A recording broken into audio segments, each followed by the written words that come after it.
ನಗರ ಗ್ರಾಮೀಣ ಮಂಡಳದ ಅಧ್ಯಕ್ಷರು, ಪ್ರಧಾನ ಕಾರ್ಯದರ್ಶಿಗಳು ಮತ್ತು ಜಿಲ್ಲೆಯ ಎಲ್ಲ ಟೀಮು, ನಮ್ಮ ಕಾರ್ಯಕರ್ತರು, ಬೂತ್ ಕಮಿಟಿ ಅಧ್ಯಕ್ಷರು, BLA 2ಗಳನ್ನ ಎಲ್ಲ ಮಾಡಿ ಸಂಘಟನೆಯಲ್ಲಿ ಯಾವುದೇ ಲೋಪದೋಷ ಆಗದಂತೆ ಎಲ್ಲ ರೆಡಿ ಅದ.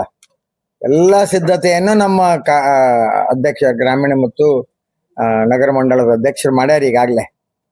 ಮತ್ತು ದಿನನಿತ್ಯ ಸಭೆಗಳು, ಮೊನ್ನೆ ಬೂತ್ ಮಟ್ಟದ ಸಭೆಗಳನ್ನ ಅಲ್ಲಿ ಕರೆದಿದ್ರು. ನಿನ್ನೆ ಮಹಿಳಾ ದಿನಾಚರಣೆ ನಿಮಿತ್ತ ಮಹಿಳಾ ಸಮಾವೇಶ ಆಯ್ತು. ಇವತ್ತ ಬಂಜಾರ ಸಮಾಜದವರು ಒಂದು ರ್ಯಾಲಿ ಇಟ್ಟಾರ, ಅವರು ಸೇರ್ಪಡೆ ಕಾರ್ಯಕ್ರಮನೂ ಇದೆ ನವನಗರದಲ್ಲಿ. ಇವೆಲ್ಲ ನಡೆದಾವ. ಒಟ್ಟಾರೆ ಬಾಗಲಕೋಟೆಯಲ್ಲಿ ಭಾರತೀಯ ಜನತಾ ಪಕ್ಷ ಗೆಲ್ತದ, BJP ಗೆಲ್ತದ. ಅಂತ ವಾತಾವರಣಕ್ಕೆ ಏನ್ ಬೇಕೋ ಅದನ್ನೆಲ್ಲವನ್ನೂ ನಮ್ಮ ಸಿದ್ಧತೆಯನ್ನ ನಮ್ಮೆಲ್ಲ ಹಿರಿಕಿರಿಯ ಕಾರ್ಯಕರ್ತರು, ಪದಾಧಿಕಾರಿಗಳು ಮಾಡಿದ್ದಾರೆ.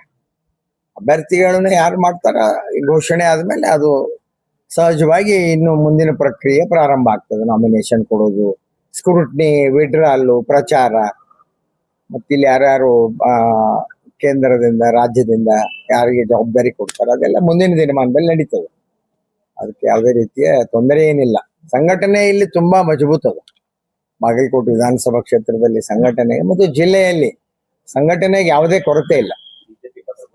ಭದ್ರಕೋಟೆ ಹಿಂಗ ಇರ್ತದ. ಯಾವಾಗೂ 15 ದಿನಕ್ಕಿಂತ ಹೆಚ್ಚಿಗೆ ಪ್ರಚಾರಕ್ಕೆ ಯಾವಾಗೂ ಕೊಟ್ಟೇ ಇಲ್ಲ. ಆದ್ರ ಘೋಷಣೆ ಮಾಡೋದನ್ನ ಮೊದಲು 8-10 ದಿನ ಮುಂಚೆ ಮಾಡ್ತಿದ್ರ ವಿನ ಈ ಸರಿ ಕರೆಕ್ಟ್ ಆಗಿ ಮಾಡ್ಯಾರ.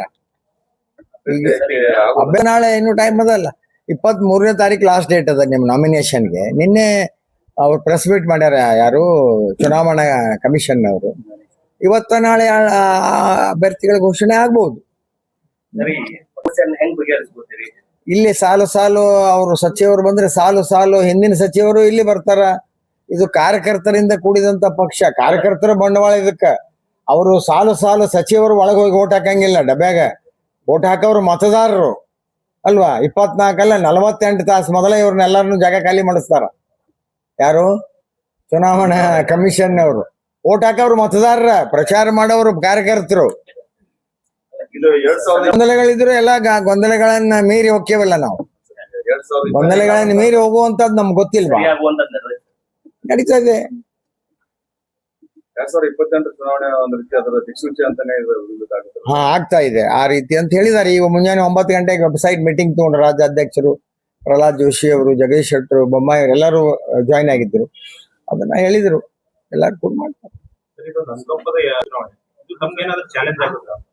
ಇದ್ರ ಇಲ್ಲಿ ಯಾವ ಅನುಕಂಪನೂ ಇಲ್ಲ. ನಿಮ್ಗೆ ಗೊತ್ತಿರೋ ಮಟ್ಟಿಗೆ ಅನುಕಂಪ ಇದ್ದ ಕ್ಷೇತ್ರಗಳನ್ನು ನಾನು ನೋಡೀನಿ, ಅನುಕಂಪ ಇಲ್ಲದ ಕ್ಷೇತ್ರಗಳನ್ನು ನಾವು ನೋಡೀನಿ.